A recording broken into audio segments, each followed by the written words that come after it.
Olá pessoal, então vamos a um exemplo de como calcular uma integral dupla, tá? Pela definição, ok? Então, primeiramente a gente vai considerar uma partição desse retângulo, desse retângulo D aqui, tá? Já que a gente está fazendo esse exemplo com uma função f de duas variáveis, uma polinomial, já que o cálculo de integral via definição, integral dupla via definição, ele para funções um pouco mais complexas, ela fica um trabalho meio que inviável, uma coisa mais trabalhosa. Então a gente vamos para um exemplo aqui mais simples, que é a integral, só para a gente ter a noção do que acontece, né, com o trabalho da partição tal. Então vamos para uma função polinomial mais simples. Então vamos considerar a partição daquele retângulo D ali, ó. Vamos considerar a partição. Então a gente vai fazer essa partição aqui. Então, como nós temos aqui no eixo X indo de 0 a 1 e no eixo Y indo de 0 a 2, então essa partição ela vai ser 0, tá? Que aqui nós vamos considerar como sendo o nosso A lá da aula anterior. Então aqui 0 vai ser o nosso x0. Isso aqui nós sabemos que a partição ela tem que ser uma partição crescente, né? Tem que ter uma ordenação nela. Então 0, que é menor que x1, que é menor que x2, e aqui menor, a gente coloca a reticência, menor que um certo xn, tá? Que esse xn aqui a gente vai considerar como sendo 1, então essa partição ela vai do 0 até o 1, onde esses pontos aqui, tá, são pontos ordenados, né, no eixo x. E também a partição em y, ela vai ser 0, y0 menor que y1, menor que y2, e aí reticência menor que um certo yn, e aí o y, no eixo y vai até o 2, a partição.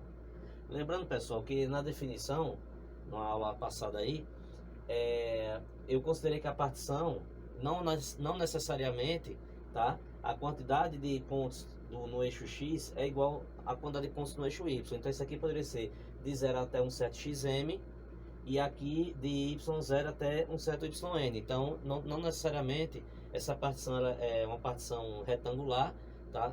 Mas aí eu tomando em particular, certo, o m igual a n, tá? Não vai ter perda de generalidade na hora de fazer esse particionamento, de fazer aquela malha lá, né? Agora, dessa forma aqui, aquela malha, ao invés de ficar uma malha retangular, fica uma malha, no caso de quadrados, né? Já que eu tomei o número de elementos no eixo x igual ao número de elementos no eixo y, mas isso aí não vai ter prejuízo nenhum, ok? Beleza. Então, pessoal, considerando isso, o que acontece? Eu vou escolher aqui um determinado ponto, tá? Ou seja, seria um késimo ponto nessa partição, genérico, tá? Então, se eu considerar um késimo elemento, o que vai acontecer com ele? Ele seria aqui um késimo elemento, vamos chamar ele de xk. Ele vai ser o que? Pelo que a gente já viu aí na aula anterior da definição, ele vai ser o 0, tá? Que seria o ponto de início aqui, ó, da nossa partição, o 0 mais um certo k vezes delta x. Então vai ser 0 mais k vezes o delta x. Por quê? Porque como nós estamos marcando pontos, então eu vou começar do 0, e aí nós vemos que a largura de cada base desses retângulos, né, vamos dizer assim, nesse caso é uma área, né, um elemento de área. Então aqui vai ser um delta x e aqui um certo delta y. Então o que acontece? Aí essa largura que está aqui, certo, delta x, se eu for particionar o eixo x, o que vai acontecer? Vai começar do 0. Então o primeiro ponto aqui, que seria o nosso x1, ele vai ser quanto? 0, foi de onde eu parti, mais esse comprimentozinho aqui, que é esse delta x, tá? Então vai ser 0, aí aqui mais quantos? Mais k vezes delta x, dependendo da posição que ele tiver, né? Então se ele tiver, por exemplo, se for o x1, ele vai ser o que? Ele vai ser o 0 mais 1 delta x. Então 0 mais 1 delta x, então vai ser um comprimento desse. Então seria o primeiro retângulozinho, vinha para cá. O próximo elemento, que seria no caso x2, ele vai ser o 0 mais quem? 2, já que no lugar do K eu vou colocar 2, ó, no lugar de K eu coloco 2, então 0 mais 2 ΔX, então 0 mais 2 comprimentozinhos desse, então 0 mais 2 ΔX, e aí vai montando essa distribuição de pontos no particionamento, tá? Então, coloquei esse zero aqui só para a gente ver por que isso acontece, né? E também, da mesma forma, o nosso y, um certo yk aqui, ó, um késimo, né? Um késimo ponto, agora aqui no eixo y, um késimo ponto, ele vai ser quem? Seria da mesma forma, o y começa do zero, então zero, né? Seria o zero mais k vezes ΔY, tá? 0 mais k ΔY, que é que vai começar do zero. Então, cada alturazinha dessa aqui, olha, quem vai ser o nosso y1, que é esse daqui? O nosso y1 vai ser o 0 mais 1 comprimento ΔY. Então, por isso que o k é 1, então 1 vezes ΔY. Aqui, ó, 1 vezes ΔY, começando do zero. Aí o nosso y2 tal, seria 0 mais 2 ΔY. Então, 0 mais 2 comprimentos desse. Então, daria essa outra situação aqui, tá? Beleza? Sem problema. Agora, quanto é que vale então esses comprimentos ΔX e ΔY? Então a gente viu aí na aula passada, tá? Também que a norma da partição, né? Se eu fizer uma partição ρ, chamada de ρ, então a norma dessa partição, a norma de ρ vai ser quem? Vai ser B menos A, que são os extremos do intervalo, dividido por N, tá? Então disso a gente tira o seguinte, que delta x vai ser igual a quem? Vai ser igual a 1 menos 0, dá 1 sobre n, e o nosso delta y vai ser 2 menos 0, dá 2 sobre n. Então, essa aqui são os valores, né, de cada comprimentozinho daquele e de cada altura daquela no retângulo, tá? Comprimento e largura. Então, vai ser esses valores aqui. Bom, tendo isso em mãos, a gente vai tomar, tá? Então, tomando aqui agora, para calcular a imagem, né? Então, tomando, lá pela definição, tomando o i como sendo um certo xi, e tomando o nosso vj como sendo um certo xj, a gente vai ter o seguinte, que as somas de Riemann, então, as somas de Riemann, ou seja, a soma de... Nesse caso, a gente tomou como a partição NN, então a soma de Riemann... a soma de Riemann vai ficar como sendo o somatório com J variando de 0 até N, do somatório com I variando de 0 até M, de quem? De F de xi yj vezes ΔA, tá? Onde esse ΔA, pessoal, nada mais tá, do que o nosso aquele retângulozinho, né? Então, o ΔA, aqui, ó, ΔA vai ser ΔX vezes ΔY, tá? Já que esse aqui é o nosso ΔX, esse aqui é o nosso ΔY. Então, o nosso ΔA vai ser ΔX vezes ΔY. Se quiser já colocar aqui, não teria problema, tá? Já poderia colocar aqui, ó, ΔX e aqui ΔY, sem problema nenhum, tá? Beleza. Aqui também eu não estou colocando somatório com J, com I esse J começando do 0 até o certo M, não, né? N. Então, do 0 até um certo N, estou colocando começando do 0, porque esse aqui também não tem perda de generalidade. Eu poderia começar do 1. A gente viu lá na aula passada, lá no cálculo de uma variável, né? Da integral de Riemann via definição por uma variável, que nós podemos tomar dentro daquele comprimento ali da base, no caso da partição, né? Vamos dizer assim, do comprimento desse retângulo, nós podemos pegar um ponto vamos dizer assim, genérico. A gente podia pegar, por exemplo, um ponto médio, podia pegar um ponto do extremo inferior, do extremo superior. Então, aqui nesse caso, a gente pode começando com o I e o J variando, com a contagem indo do 0, a gente está pegando o ponto a partir do extremo inferior, certo? Daquela basezinha ali, na hora da partição, tá? Beleza. Aí, isso aqui, a gente vai escrever, isso aqui vai ser igual ao somatório com j variando de 0 a n. Vou colocar um parênteses aqui, porque a gente vai começar a fazer as substituições. Veja, aí aqui vai ficar o somatório, agora, com i variando de 0 até n. Veja, a gente vai fazer isso aqui, ó. Quem vai ser o f de xi, yj? Bom, veja, então, o que é que vai acontecer? A nossa função é essa que está aqui, ó, tá? Então, o nosso x ao cubo, nesse caso aqui, ó, nesse x ao cubo, vai ser quem? Nós vamos substituir o x, um xi no lugar do x ali e o yj no lugar do y. Mas veja, quem vai ser o nosso xi e nosso yj? Nosso xi e yj, pessoal, ó, eles vão ser retirados daqui. Por quê? Porque a gente pegou um késimo, tá? Elemento ali genérico daquele particionamento. Então, se eu quero aqui um certo xi para substituir lá, então no lugar de k, se eu considerar um certo i, então ficaria quem? I vezes ΔX, ok? Então eu vou calcular essa imagem aqui, porque a gente viu que a gente vai gerar um certo volume, não é, na superfície lá. Então o que acontece? Eu vou substituir esses elementos aqui na função. E aí quem é xi, yj, vai ser esses elementos aqui, ó, da partição, que a gente vai calcular essa altura, a imagem no caso lá que é a altura dos retângulos, né? No caso a altura de cada retângulo daquele.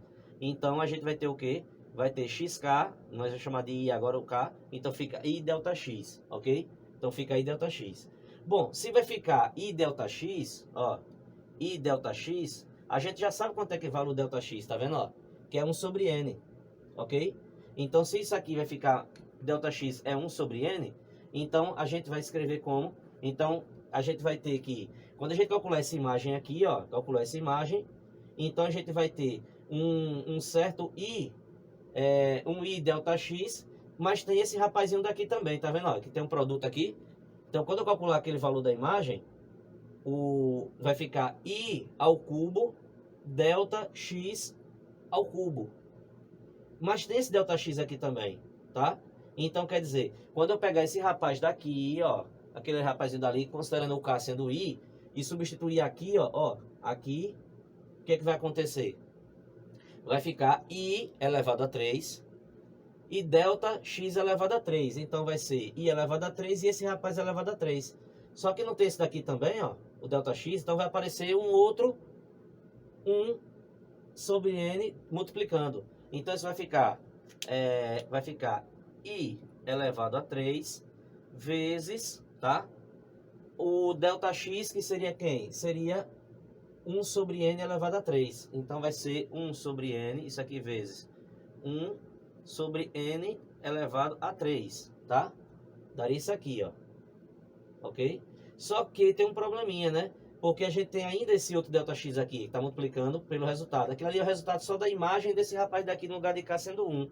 Mas como a gente tem esse ΔX multiplicando, que esse ΔX é sobre n. Então aqui de cubo, a gente vai multiplicar vezes 1 sobre n. Então aqui de cubo vai ficar elevado a 4. Então tira isso aqui tudo. Então fica vezes 1 sobre n elevado a 4. Tá? Essa aqui é a parte do somatório, no caso no eixo x. E ainda ficou quem agora? O y, né? Aqui. Só quem vai ser o y? O y é o x. E aqui é y, tá, pessoal? Aqui é y. Tem uma falhazinha aqui. Então aqui o VJ é igual a YJ. Então, quem vai ser esse YJ? Vai ser esse rapaz daqui, ó. O Y, um késimo, só que no lugar de K eu coloco J. Então vai ser J ΔY. Então se é J ΔY, tem esse outro ΔY aqui, ó. Outro ΔY aqui, ó. Tá vendo? Então vai ser J ΔY, automaticamente J vezes 2 sobre N. Mas tem aqui outro 2 sobre N. Então isso é para ficar assim, ó. Era para ficar J, ó, J, ok? J. E aqui ficava vezes 2 sobre N. Então, ó, J ΔY. Quem é o ΔY? 2 sobre N. Então daqui, ó, da função vem J vezes 2 sobre N. E esse ΔY aqui, ele é 2 sobre N. Então teria outro aqui, ó, 2 sobre N, tá, pessoal? 2 sobre N. Então essa multiplicação aqui vai dar quanto? Isso aqui vai ser, deixa eu apagar aqui. Eu estou fazendo isso porque o quadro que eu estou usando é pequeno, tá, pessoal? Num quadro maior a gente faz com mais detalhes. Então isso aqui ficava J, que multiplica 4 sobre 2 sobre N, 4 sobre N quadrado. n quadrado. Beleza. Aí, pessoal, para ajudar aqui nos nossos cálculos desse somatório, eu vou considerar o seguinte. Eu vou chamar isso aqui, ó, tá? Vou chamar esse rapaz aqui de estrela, tá?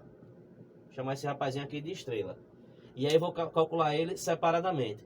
Quando eu calcular ele aqui separadamente, como esse somatório aqui, ele vai gerar um fator, né, em n, e aí o somatório aqui é de j de 0 a n, isso aqui vai ser considerado uma constante, então vai sair aqui do sinal do somatório pela propriedade do somatório, então não vai ter problema nenhum calcular ele separadamente. Então, calculando ele aqui separadamente, a gente vai ter o seguinte, vai ter que, aqui calculando estrela, a gente vai ter o seguinte, calculando estrela aqui, isso vai ser o somatório com i variando de 0 a n. Veja, isso, pessoal, se o somatório é em i, então esse rapaz daqui, ó, é considerado o quê? Uma constante. Então isso aqui vai ficar como sendo 1 sobre n elevado a 4 e o somatório de i cubo, tá? Somatório de i cubo. Se a gente for lá dar uma olhadinha, né, nas fórmulas do cálculo do somatório de i cubo, isso aqui vai ficar 1 sobre n elevado a 4 vezes o somatório de i cubo vai ser n que multiplica n mais 1 dividido por 2, isso aqui ao quadrado, tá vendo, ó? Ao quadrado, ok? E se você quiser já para facilitar, você pode colocar já o 2 aqui, colocar o 2 aqui, e aqui 2 ao quadrado é 4. Facilita aqui por causa do espaço. Logo a gente vai ter que esse resultado que está aqui, ele vai ser, a gente pode simplificar n quadrado aqui com n elevado a 4. Então vai nos restar quem? N mais 1 ao quadrado dividido por, aqui sobrou 4, tá? Beleza. Então, pessoal, veja o que aconteceu aqui. Essa parte interna gerou essa coisa aqui em n. Então, se gerou isso aqui em n, o que estava aqui, como o somatório, como isso aqui é uma somatória em j, então isso aqui vai ficar como uma constante. Olha, isso aqui foi considerado como uma constante, vai sair do sinal do somatório pela propriedade, tá? Depois a gente vai multiplicar, no caso, por aquele rapaz lá. Mas tudo bem. Então esse daqui vai considerar como saiu e vai ficar somente essa parte aqui. Então a gente vai fazer somatório, que vão chamar ele de, a parte externa aqui eu vou chamar de 2 estrelas, tá? Essa parte externa aqui, ó, vou chamar de 2 estrelinhas pra gente, porque o quadro é pequeno, eu tive que fazer isso. Então, considerando aqui as 2 estrelas, ó, considerando aqui as 2 estrelas, isso vai ficar o seguinte, esse rapaz daqui, olha, o somatório é em J, esse rapaz aqui, ele é uma constante, então ele sai do somatório. Vai ficar 4 sobre n quadrado, e aqui somatório com J variando de 0 a n de J, tá? E isso aqui a gente viu lá que o somatório, certo? De um certo J, com J variando de 0 a n, pela formulazinha, vai dar n multiplicando mais 1 dividido por 2. Então isso vai ser 4 sobre n quadrado vezes n que multiplica n mais 1 dividido por 2, ok? E aí a gente pode fazer aqui já a simplificação, ó, esse daqui com esse daqui, o 4 também com 2, e daqui a gente chega na conclusão que isso aqui vai dar, vai ser 2 em cima, né? 2 que multiplica n mais 1, e aqui na parte de baixo vai sobrar um n aqui, né? Tinha 1 aqui em cima, 2 embaixo, sobra um n. Beleza, então o resultado aqui, ó, dessa soma de rima aqui, deixa eu colocar aqui assim, o resultado aqui dessas somas de rima, isso aqui vai ser igual, quadro pequeno é uma coisa linda, né, para o professor de matemática. Então, isso que está aqui, ó, isso que está aqui, vou colocar aqui,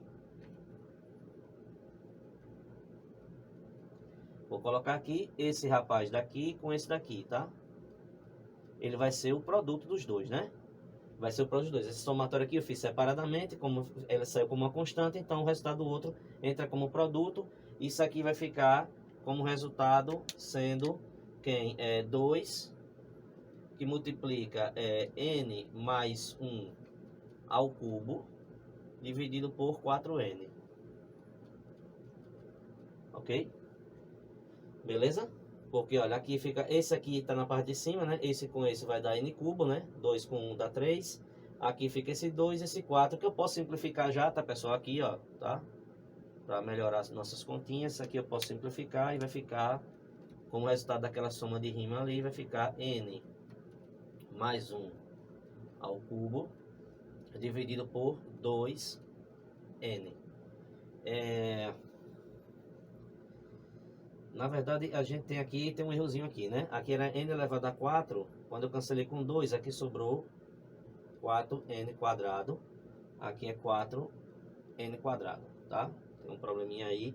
Então aqui ficou 4n ao quadrado. Quando eu vou multiplicar 4n ao quadrado com esse n aqui, vai dar 4n aqui ao quadrado, né? Deixa eu ver aqui. Esse com esse, né? Então embaixo vai dar 4n ao cubo.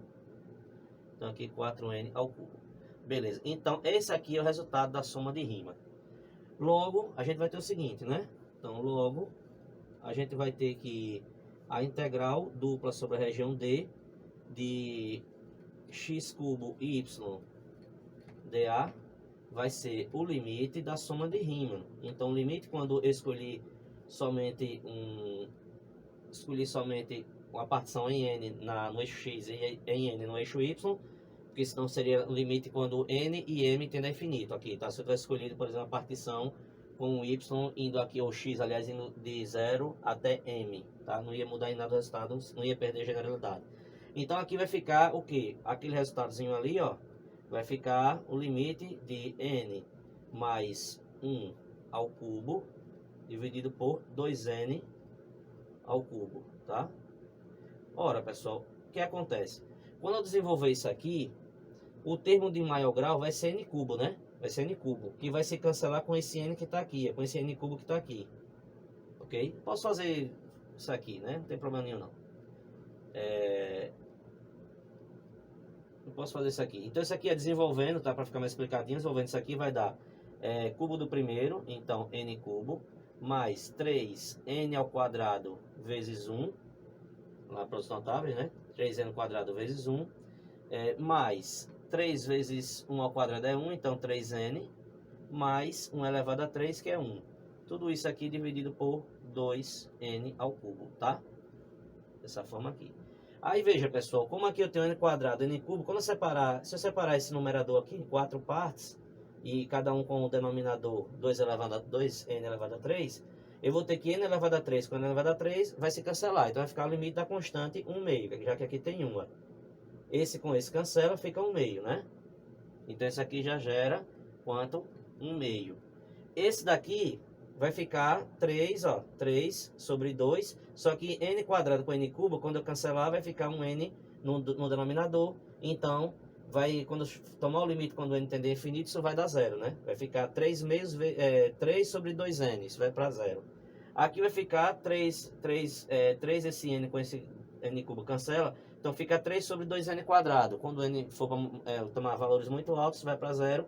E esse último vai ficar 1 sobre 2n cubo. Quando n for para infinito, uma divisão de 1 por uma coisa que vai para valores muito altos, se tende a 0. Então sobrou somente essa primeira parte, que foi n cubo com n cubo, e sobrou a constante 1 sobre 2. Então o limite da constante é a própria constante. Então o limite aqui vai ficar 1/2 de unidade de volume, né?